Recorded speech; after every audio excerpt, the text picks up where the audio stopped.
म्हणजे काय ते टाळता येत नाही. आपण केलेली कर्म ही कधी ना कधी भोगावीच लागतात, त्यातून सुटका नाही.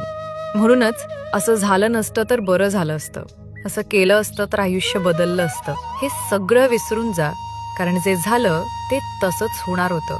ते आपल्या पूर्वीच्या कर्मफळाचाच परिणाम असतं.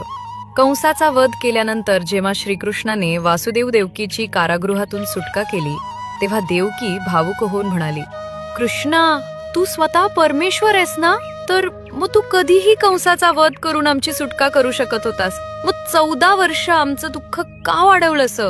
यावर श्रीकृष्ण हसून म्हणाले, माते, गेल्या जन्मी तू मला 14 वर्ष वनवासात का पाठवलं होतंस? देवकी चकित झाली. ती म्हणाली, मी तुला वनवासात कधी पाठवलं? हे काय बोलतोयस? श्रीकृष्ण पुन्हा म्हणाले, माते, तुला आठवत नाही कारण ती घटना गत जन्मातील आहे.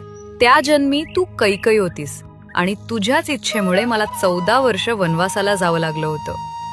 हे ऐकून देवकी अधिकच थक्क झाली आणि म्हणाली, अरे, जर मी कैकई होते तर त्या जन्मी कौसल्या कोण होती?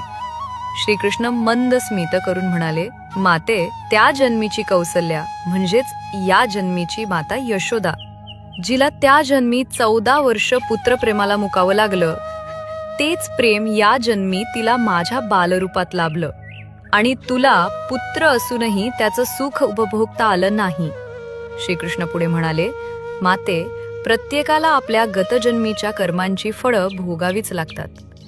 त्यातून देवदेवता देखील सुटू शकत नाहीत. मग आपण सामान्य माणसं काय? आपल्याला भोग आहे तो भोगून संपवणंच योग्य, कारण त्याशिवाय दुसरा मार्ग नाही. गतजन्मातील पाप ही भोग रूपानं समोर येतात आणि ती भोगल्याशिवाय नाहीशी होत नाहीत. कृष्णं वंदे जगद्गुरुम.